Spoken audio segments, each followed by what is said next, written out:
2025 ఫిబ్రవరి నెల 9వ రాశి ధనస్సు రాశి ఫలితాలు చెప్పుకుందాం.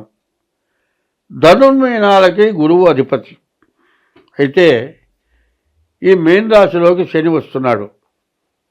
ఇంతకుముందు ఈ మీన రాశిలోకి శని రావటం చేత అర్ధాష్టమ శని 4ంటికి శని వస్తున్నాడు. మరి ఈ శని రావటం వల్ల చాలా కష్టము నష్టము ఎక్కువగా ఉంది.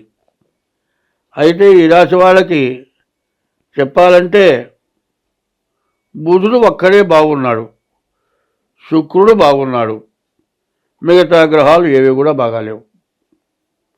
అయితే ఏమండి ప్రతిదీ కూడా నేనేం చెబుతున్నాను అంటే జ్యోతిష్యం అనేది సరిగా చెప్పటం లేదు ఒకటి. రెండోది డబ్బుల సంపాదన కోసం చెబుతున్నారు 2. అందరూ వచ్చిన వాళ్ళు చెప్పటం లేదు 3 అని అంటున్నారు. కానీ ఇట్టా వేలు పెట్టి చూపించేటప్పుడు ఒకళ్ళని మనల్ని 3 వేలు మన వైపు చూపిస్తున్నాయి. దాన్ని అర్థం చేసుకోవాల్సిన బాధ్యత ఒకటి ఉంది. ఈ బాధ్యత ఎట్లా ఉంటుంది అంటే ఎప్పుడు కూడా ఏం చేయాలంటే తిన్నంత పారేస్తున్నారు.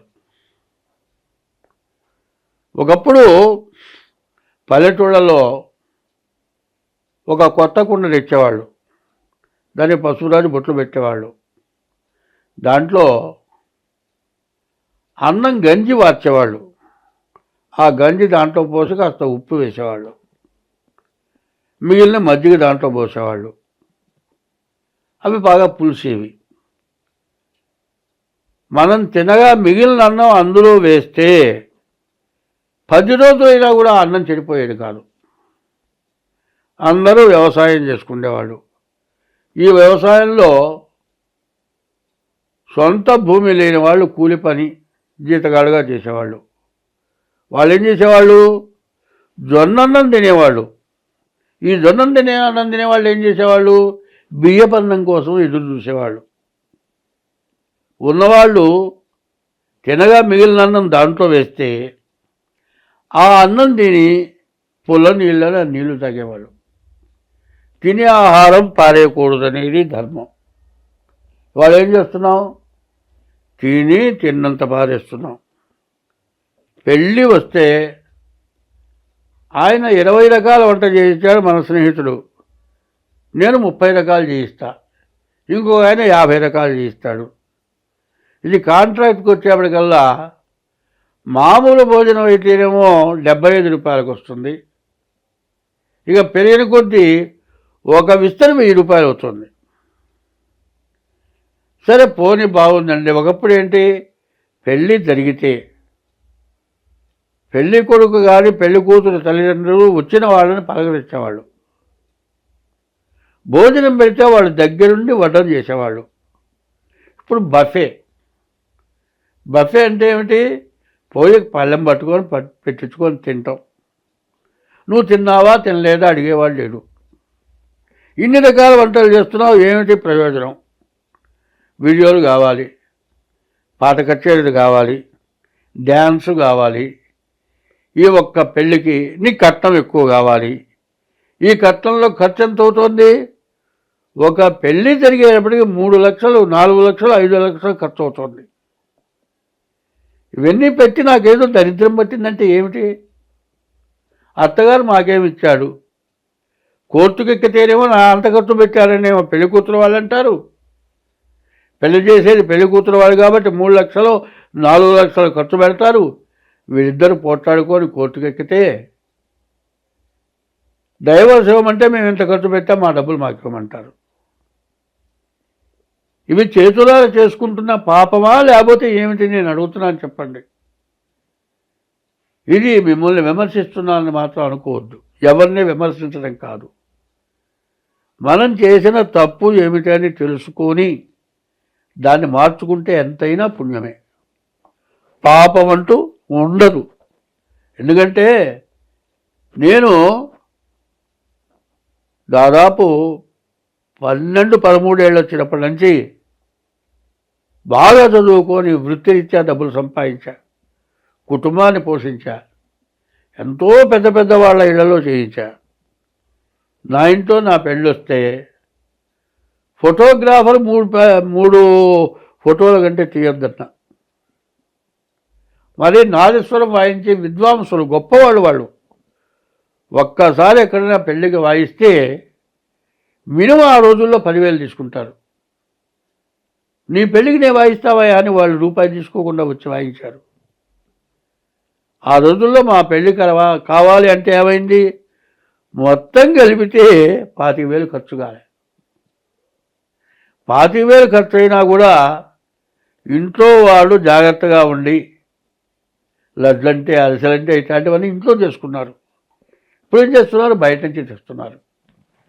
మరి తెచ్చే నూనెలు మంచివిగా, తీసే వంట మంచిది కాదు. మరి వంట చేసేటప్పుడు కూడా కూరగాయలు మనం ఏం చేస్తున్నారు, నీళ్లల్లో నానబెట్టి కడిగి చేసుకోమంటున్నారు. ఎందుకంటే మందులు వేయటం చేత కడిగి. అదే క్యాటరింగ్లో ఏం చేస్తున్నారు, ఎవరు కడుగుతున్నారు, కింద పోస్తున్నారు, ఆవాడ తొలుగుతున్నారు, వండుతున్నారు, పెడుతున్నారు. ఒక్కో చోట పెళ్ళికి పోయిన చోట సరిగ్గా తిండి తినక రోగాలు వస్తున్నాయి. ఇవన్నీ కూడా మనం చేతులారా చేసుకుంటున్నటువంటి దోషాలు. ఒకప్పుడు ప్రతి ఊళ్ళో బావో చెరువో ఉండేది. చెరువుకు పోయి మంచినీళ్ళు తెచ్చేవాళ్ళు. అందులో ఎవరు స్నానం చేయడానికి వీల్లేదు, బలగొడ్లు దిగటానికి వీల్లేదు, పొల్యూషన్ లేదు. ఇప్పుడు ఫిల్టర్ వాటర్ కావాలి. ఆహారం చూద్దాం, మందులు వేయనివా ఇవి లేవు. ఒకప్పుడు బియ్యం ఒడ్లు పాతర వేసేవాళ్ళు. ఇప్పుడు 6 నెలల పంటది, ఇప్పుడు నెల 15 రోజుల పంట ఇది. ఈ తిండి పోయేది.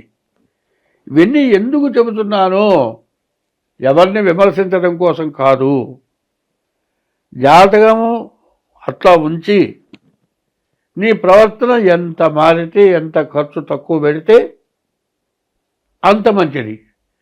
మనకంటే ఎక్కువ వాడిని చూసి వాడిలాగా మనం ఎట్లా అవుతామో అనుకుంటే దుర్మార్గంగా సంపాదించాల్సింది.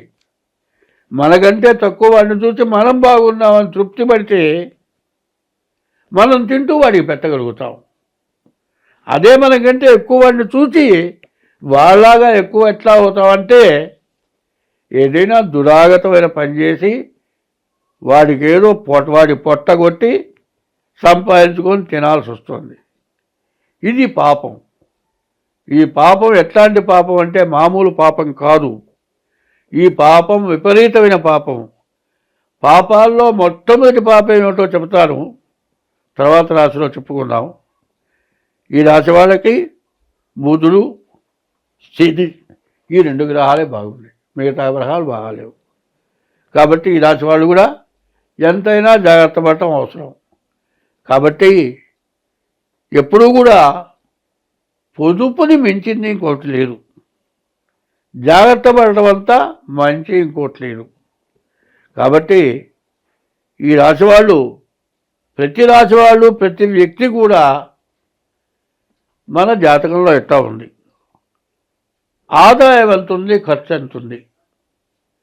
మరి ఖర్చు ఎక్కువ ఉండి ఆదాయం తక్కువ ఉన్నప్పుడు పొదుపు చేయాల్సిందే.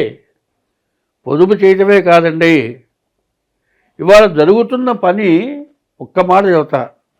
గుళ్ళోకి వెళ్తాడండి, ఆ గుళ్ళో అర్చకుడు ప్రైవేటు గుళ్ళల్లో 3,000 లేకపోతే బాగా ఇస్తే 5,000 జీతం ఇస్తారు. ఆ అర్చకుడు పళ్ళెల్లో డబ్బులు వేయకూడదు, హుండీలోనే డబ్బులు వేయవలెను. అంటే పళ్ళెల్లో డబ్బులు వేయద్దు. సరే, వచ్చిన వాడు ఏం చేస్తాడు, పూలు తీసుకొస్తాడు. ఆ దేవుడి దగ్గర పువ్వు తెచ్చి నీకు ఇవ్వమంటావు. కానీ ఆ పువ్వు కావాలి, నువ్వు ఇచ్చిన పువ్వే తీసుకొచ్చి ఇవ్వాలి. నేను ఇచ్చిన పువ్వు ఇవ్వమంటే ఈ పువ్వు ఇస్తావేంది? అర్చకుడి మీద తిరగబడతాడు. 5,000 రూపాయల జీతంతో ఎవడన్నా బతకగలట? ఎందుకంటే గోబ్రాహ్మణేభ్య శుభమస్తు నిత్యం లోక సమస్త సుఖినో భవంతోనండి. గోవు బ్రాహ్మడు సుఖంగా బతికితే లోకం సుఖంగా బతుకుతుందని ధర్మశాస్త్రం చెప్పింది. వచ్చే డబ్బులేమో హుండీలో వెయ్యాలి. పూజ చేసుకున్నవాడు టిక్కెట్ కొనుక్కోవాలి.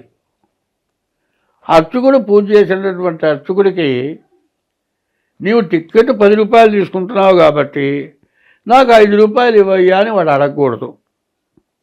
అడిగితే ఎండోమెంట్ వాళ్ళు ఉద్యోగంలోంచి తీసేస్తారు, ప్రైవేటు వాళ్ళు తిరగబడతారు. ఎవరిని ఎట్టా చూడాలి? భార్యను ఎట్టా చూడాలి? తల్లిదండ్రులను ఎట్టా చూడాలి?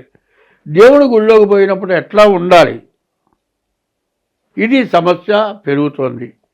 ఈ సమస్యల నుండి బయటపడాలి అంటే మీరు చేసుకున్నదే మీరు అనుభవిస్తున్నారు, కానీ మీరు చేసుకున్న తప్పు వల్ల మీకు ఇబ్బంది కలుగుతుంది. అది మాత్రం గ్రహించాలనేదే నేను చెప్పే ఉద్దేశం. ముఖ్యంగా ముందు ప్రవర్తన మారితే అందరం బాగుంటాం.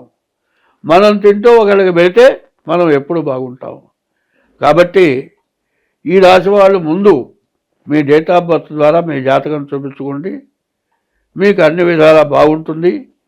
అయితే ఈ ధనస్సు రాశికి అర్ధాష్టమ శని కాబట్టి చాలా నష్టాలు బాగా ఎక్కువగా ఉన్నాయి. కాబట్టి ఎంత జాగ్రత్త పడితే అంత మంచిది. స్వస్తి.